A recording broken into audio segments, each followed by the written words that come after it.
Vamos con los temas económicos y financieros. Ya está aquí Roberto Aguilar. Mi querido Robert, buenos días. ¿Cómo estás, Mario? Muy buenos días. Fíjate que justamente el día de ayer se dio a conocer el dato del comportamiento de la economía de Estados Unidos en el último trimestre del 2022.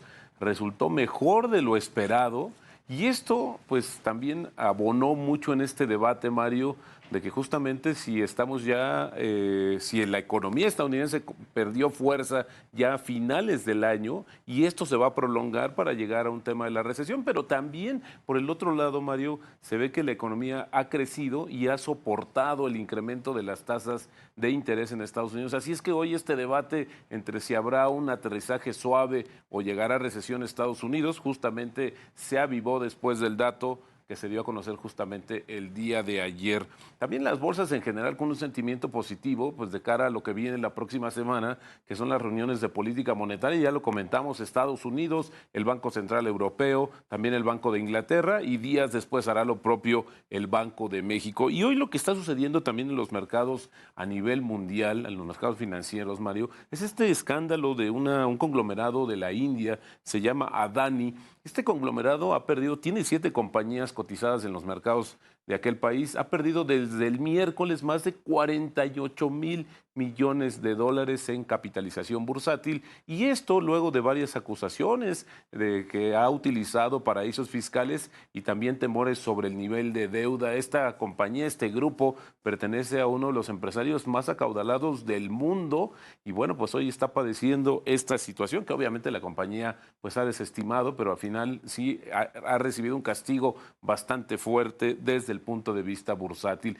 También el tipo de cambio, Mario, cotizando en estos niveles de 18.74, así se ha mantenido debajo de los 19 justamente toda esta semana, el peso fortachón pues haciendo presencia justamente en estos días. Y bueno, fíjate que también ya en el plano local te comento que la encuesta de enero se va a prolongar. La pregunta es ¿hasta cuándo? Una encuesta pronostica que sería hasta abril cuando disminuyan las presiones financieras para las familias mexicanas. Y bueno, pues sería un alivio porque el 70% de las familias reconocen dificultades para cubrir sus gastos como alimentos, gas, luz e Internet, que son los principales consumos de las familias. El sondeo de la firma Planning One destacó que una cuarta parte de los encuestados culparon, fíjate, es interesante, Mario, a compras excesivas y mala administración de su parte como los principales culpables de la cuesta de enero. Pero bueno, ahí también hay que sumar el tema del incremento de los precios. Y bueno, hablando justamente de los precios y el tema de la inflación, Mario, hay que reconocer que en México estamos acostumbrados a que las cosas suban,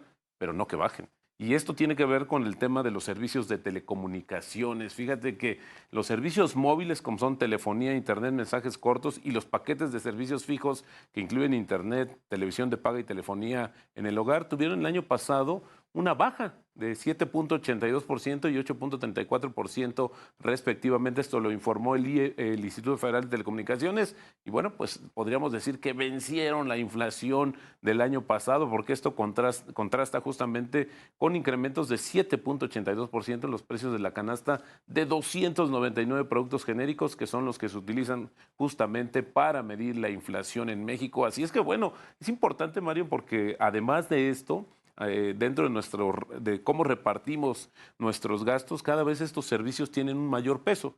Entonces lo que vemos ahora es que se ha disminuido los precios y esto ha ayudado también amortiguar el comportamiento de la inflación en los últimos meses. Si no, imagínate, Mario, estaríamos viviendo una situación como el propio presidente lo dijo, incluso de doble dígito. Te acordarás que con el tema energético decía que el subsidio justamente a la gasolina habría impedido que la inflación en México llegara a niveles de 11%. Imagínate, estaríamos hablando de esta situación. Afortunadamente, también los servicios de telecomunicaciones que no vimos muchos, nos sorprendió justamente lo que dio a conocer ayer el Instituto Federal de Telecomunicaciones.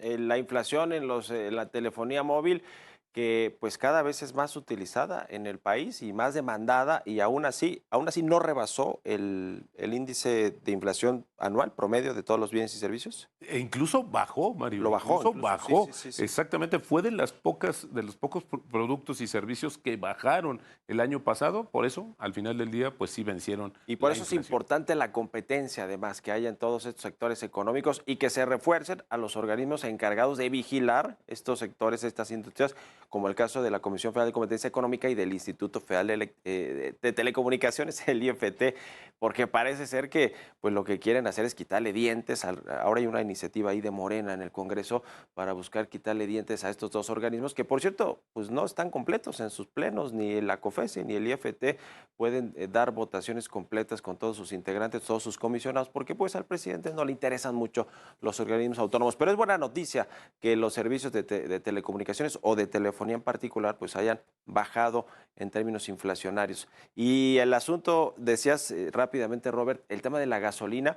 Pues pensándolo bien, el presidente López Obrador también les echó una mano al Banco de México, que es el encargado de controlar la inflación a través de la política monetaria, con la política fiscal o económica con el precio de los combustibles, ¿no? Porque si no, ahí sí el Banco de México no hubiera podido hacer mucho para que no llegara al 10 o más, al 10% de la inflación anual en México. Tienes toda la razón. Yo creo que aquí sí hubo algunas de las iniciativas. No está dentro del PASIC, que es lo que hay que comentarlo, sí, porque sí. ese sí no ha resultado, esta canasta de productos. Ese sí ha sido un fracaso, hay que decirlo con todas sus letras. Sino más bien que se anticipó justamente con el tema de la gasolina, porque hay que recordar que en México la primera parte de las presiones inflacionarias vinieron del punto de vista energético. Sí. ¿Te acordarás del gas LP, donde reaccionó el gobierno? Después vino la gasolina y después vino el tema de los alimentos, donde ahí sí se salió de control, Mario. Bueno, pues ahí está el tema de los precios. Así cerramos el viernes. Gracias, Robert. Al contrario, Mario, muy buenos días y las finanzas nos harán libres. Buen viernes y buen fin de semana. Vámonos a conocer cómo están los indicadores financieros más importantes del mundo. Los precios del petróleo lograron mantener sus ganancias impulsados por el crecimiento del PIB en Estados Unidos. Así, el Brent sumó 1.56% para venderse en los $87.47 por barril, mientras que el crudo estadounidense West Texas se cotizó en los $81.01, una alza del 1.07. Por su parte, la muestra mexicana de petróleo se incrementó 1.79% para ubicarse en los $71.07 por barril.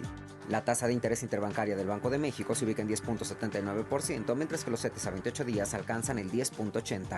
En cuanto al tipo de cambio, el dólar se vende en los 19 pesos con 28 centavos, el euro se ubica en 20,46, mientras que la libra se cotiza en los 23,28 centavos. En el mercado bursátil, la Bolsa Mexicana de Valores cerró operaciones con una alza del 0.53%, el Standard & Poor's sumó 1.1%, mientras que el Nikkei gana 0.07%. Durante la jornada pasada, las emisoras que más ganaron en el mercado accionario mexicano fueron Banco del Bajío con 7.36%, Gentera avanzó 4.74%, mientras que Cemex se incrementó 4.18%. Entre las empresas con mayores pérdidas se encuentran Grupo FAMSA con 21.16%, Grupo Financiero Value perdió 6.34%, mientras que Grupo Hotelero Santa Fe descendió 5.11%. Israel Morales, Heraldo Media Group.